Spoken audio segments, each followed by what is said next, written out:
This is light work. Come on, spill the tea. Yeah. Ooh. What's good? I'm Laura. I'm Dee. Welcome to Spill the Tea with Laura and Dee. So today our candid convo is, how do you start flipping a house with a full-time job? Work a lot of hours. Right, it is a lot of hours. So I think I took on a lot more stress doing a lot more hours at first, which doesn't really translate well. So I actually took a page out of her book and hired my first assistant. Let's see. So I started off with an assistant in the States, and then I had another assistant in the Philippines. And so while I was training her, that's when I had the one out of Texas. Right. And so I think the biggest thing I've noticed is if you're picking up someone overseas, it generally takes a little longer for training. They don't hit the ground running, but they will run. And then here in the States, they'll hit the ground running, but what you'll notice is they'll start to walk soon. Yes, Sooner agree. than Agree. right? They slow down. So it's kind of nice if you set it up right to kind of do like a little transition in some cases, which it's kind of how it worked out for me. I didn't want it to work out that way. Right. So, but long story short, I've just been utilizing that assistant. Yeah, so in addition to assistants, I think time blocking was probably our next biggest thing, in being very intentional as to what time. So we would time block, and we were very intentional about what portion of our day was going to be spent on the house. We would set our meetings up ahead of time to where our week wasn't full yet. So working for ourselves, we work a lot of hours in our own jobs. Mm-hmm. And so we had to really make time for each specific thing. Now, when it got really hard was when you would time block, and that was a Home Depot run. Oh, yeah. Yeah, I usually got those.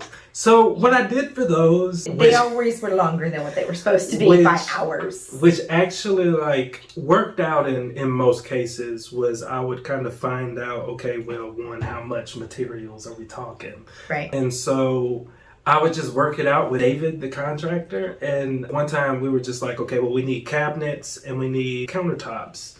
And so the specific countertops we wanted was in West Georgia, it was far. Over there near my family, so I was just like, well, so I got up really early. I think I got up at 4 that day, got ready, got all my stuff with me, took it with me, and then just went, got the countertops, and then sat in the parking lot for from 8 o'clock to 10 o'clock, knocking some stuff out. Got prepared for a meeting, took a meeting in the car, and then I drove to my family's house and then worked the rest of the day. Right. So it was it's not ideal, and obviously that didn't happen very often, which was the nice part. But it's just that time blocking really kind of helped with that. Because if you kind of focus on the time block, I feel like you get so much more done. Correct. Working like that than you do I've got plenty of time today, I'm going to work on this later. No. Right. Well, and I think time blocking that far out, it let us alleviate a lot of headaches, right? We knew after the first Home Depot run that Home Depot was probably going to be a 3 or 4 hour. So to your point, we would bring work, we would make phone calls, do whatever, and we were flexible. So I would encourage you to be flexible in your days that you're giving to the project, because you never know what's kind of going on at the project. Now, we had a few not time blocked activities at the house. We had to call the cops a couple times. So that was a little crazy in the schedule. So I would tell you to get prepared for that.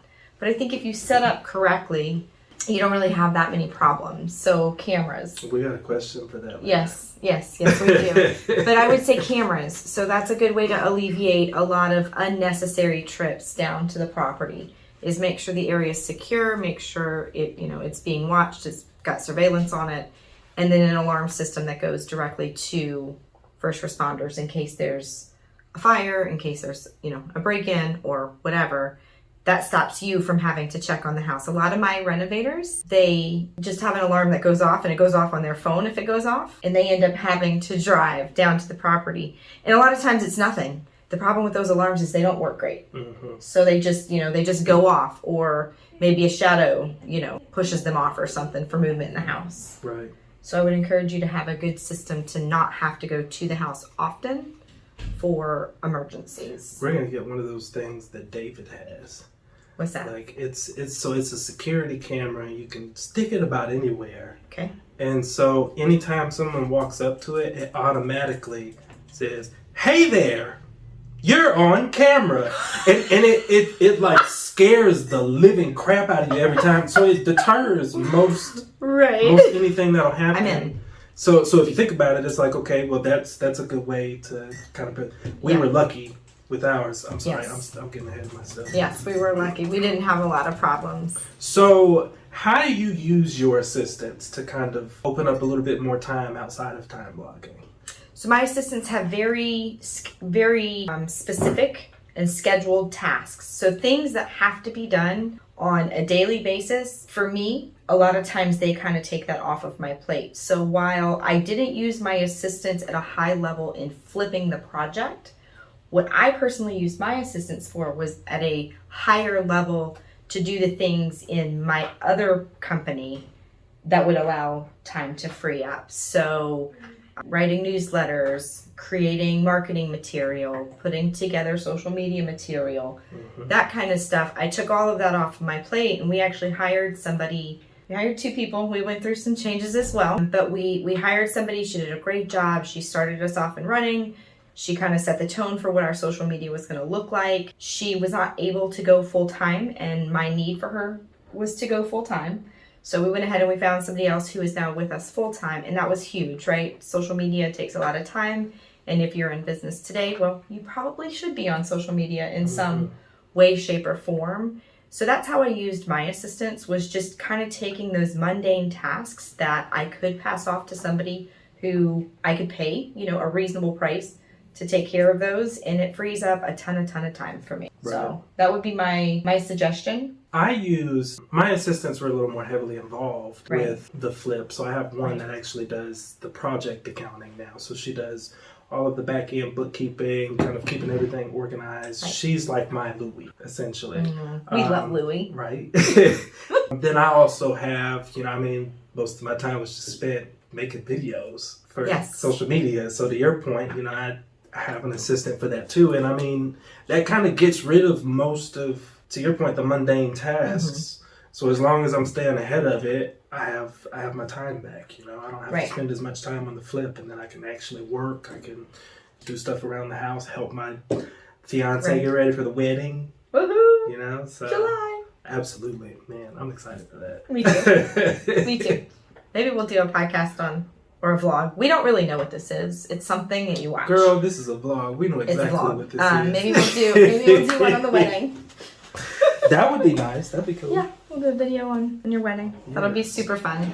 So, any last comments or thoughts related to how to flip with a full-time job? One tip, if you're going to get an assistant, which if you've got a full-time job, I would encourage you to hire an assistant. That way you can take some of the tasks off of your to-do list and give it to them, is to create something called a 30-60-90. That way and your assistant knows what the expectation is for them to take off of your plate in the first 30 days, in the first 60 days, and then in the first 90 days. The biggest feedback that I get from the agents that I train after they hire an assistant, if they don't do the 30-60-90, this person sucks. They can't take anything off my plate. They don't know what they're doing. And my first question is, did you do a 30-60-90 with them? Did you get very intentional about telling them what they're going to do in the first 30 days of working for you? And a lot of times the answer is no. I'm like, well, if you don't know, how are they going to know, right? And so by doing that, it chunks it down. And 2, it gives you the ability to go in and check your systems. Because if your systems aren't working, or if most of it's in your head and you think all of it's on the piece of paper or whatever, computer, whatever email you've sent them as far as the directions on how to do what you're asking them to do, you don't know how to fix it and you don't know where the holes are. So having that 30-60-90 just really gives you a nice way to explain kind of what the expectations are. So I think that's huge, because when you go to hire someone, when you go to hire an assistant, like the first thing they're looking for is guidance. Yes. It's just like, what am I actually doing? Like, what do you need me to do? Like, this is what I'm here for. And it's like, if you don't have a clear in the first 30 days, I want you to do this. And the next 30 days after that, I want you to do that. If you don't have that, they're not going to know what to do. And so you won't get that offload. You won't get like that feeling of, okay, well, I can actually do this while I'm working full time, because they understand their guidance. Correct. So now they can work. Correct. Without the guidance, they actually feel like more work instead of less work. Because then they have to go figure it out. They have to figure out what you want on top of how to make that happen. Right. Right. So that is my last piece of advice. If you are doing anything with an assistant, flipping a house, starting a business, whatever, if you're hiring an assistant, give them that information and that tool. It's super helpful. Right. All right. What are our viewers asking this week, my friends? Yes. What is the difference between buying now and later? Then, what is your deepest, darkest secret? And then, did we have anything stolen? And how did you handle it? And then, adding on to that one, how do we prevent it? Got it. So, what is the difference between buying now and buying later? Well, I've got a lot of buyers right now who are kind of arguing with this question. Should I buy today? Should I buy later? Well, you need to look at your financials, right? If you buy later and wait for the rates to go down, that's what a lot of people are saying. Their reasoning behind buying later is, well, if you're in the Atlanta market, the house you're looking at, if you wait that year, 15, 18 months that they're expecting for the rates to take to come down, and, you know, right, wrong, or indifferent, the buzz that I'm hearing is somewhere between 4.5% and 5.5% is going to kind of become our norm. That, you know, the 2s, the 3s, the 4s, where we're just really not going to see a ton of that, especially not the low 4s. You'll probably see some high 4s. But if you buy the house today, you're getting it for a lower price with a little bit higher interest rate. But I say you marry the house and you date the rate, right? You can refi as soon as that interest rate goes down, you can refi. And all of a sudden you've saved yourself, you know, maybe $300 to $500 on your monthly payment. If you wait, yes, you're going to get a lower interest rate. Well, maybe you're going to get a lower interest rate, but you're going to end up paying somewhere between 6 to 9% higher for the property. And if the interest rates don't go down, the prices are going to keep going up. And if the interest rates do go down, not if, but when they will go down, you're going to have more buyers, which means more competition. We're still not going to see a lot of inventory. Those people that are at 2%, they don't want to buy right now, right? They're justifying staying in that old rundown house because they're at 2.78% interest. So inventory is going to stay low until those folks start having to move, right? So when the interest rates go down, you're going to have a lot more buyers, which means a lot more competition. And that could look like another 2021, unfortunately. Right. Especially here in the Southeast. So essentially what you're saying, now versus later, if you're waiting for later for the interest rates to go down, realistically you're looking at paying more for a house at that point. Okay. A lot more. And the interest rates may not go down enough to really make a difference in the payment, right? So it may not go down enough to justify waiting because the price of the home is going to continue to rise. Right. So But if you buy now... Yes. And essentially what you're saying, if the interest rates do go down, then at that point you refi. Correct. You marry the house and date the rate, right? Right. When you don't like the rate, kick them out. I love it. You want to go to the deepest, darkest secret? I don't have any. Fair enough. Let's see. Deepest, darkest secret. Is it like deepest, darkest real estate secret? That's what I was thinking. I don't have any of those either, but... Ooh, I almost bought a dud, like a house. It was trash. Like trash. Like by the time I finally did, I did enough due diligence and I didn't buy it. But it was like, what was it? The floor was falling. The bathroom floor was falling through. So that's not the one that we jumped over the floor in, was it? No, you weren't there.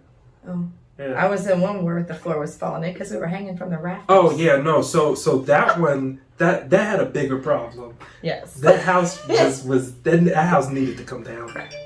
But like it was falling through. So the reason I missed it was because they wouldn't open the door to go downstairs into the basement, right? Was there a dead body? Well, see, that's what I thought. That's why I was like, well, I have to get down there before we buy this. Like I don't feel comfortable about this. But No. they had barricaded the doors from the outside and from the inside to get down into the basement. So basically, long story short, Not by the getting time I got in there, Oh, you did. you could see like that it was legit falling through. Like if you look at the bathroom upstairs, even if you walk on it, it's fine. Right. I don't know what they did, but then you go underneath it, They you're put just some like, duct tape. oh my goodness, right. Then come to find out the guy that was selling it didn't really own it all the Was way. a dud. Right. I think it sat out there for years. I don't even know if the house sold. Oh. I'm curious to go back and look We'll at go it. look. We'll let you know next time. Right. Do you have the I don't know address if that's still? no, but I could drive there. Oh, well, there you go. David's got homework. Don't let him forget. Yes, I guess that's the only like deepest dark. I was kind of embarrassed about that one. I don't really talk about it much. I'm trying to think. Because what if I had ended up with that house? I had to tear it down. You just sold it too. I'd have to tear it down. Like I'd have went out there with a sledgehammer. Some lighter fluid. I'm just kidding. Just been a new build. Right. Yeah, no, I just don't have any deepest, darkest secrets in real estate, I don't think. My first house was a dud. I lost it in 08. I did buy in 2004 for $175, my first house, and then ended up... You don't find that anywhere now. No. Yeah, if you can't live in it. I have a $179,000 budget. You want a box? Okay, perfect. I can make that happen all day long. I don't know what street you put in the box on. I know. Totally. But I did lose money on that house. I lost a lot of money. So that's probably my most shameful real estate purchase investment. Fair enough. But I don't know that I have a secret. Yeah, does that? I don't know that counts as a dark secret. Listen, it's my I guess most, if we tell it it's my most now, shameful. if we tell it now, it won't be a secret. It's not a secret. I told it. LOL. All right, last one.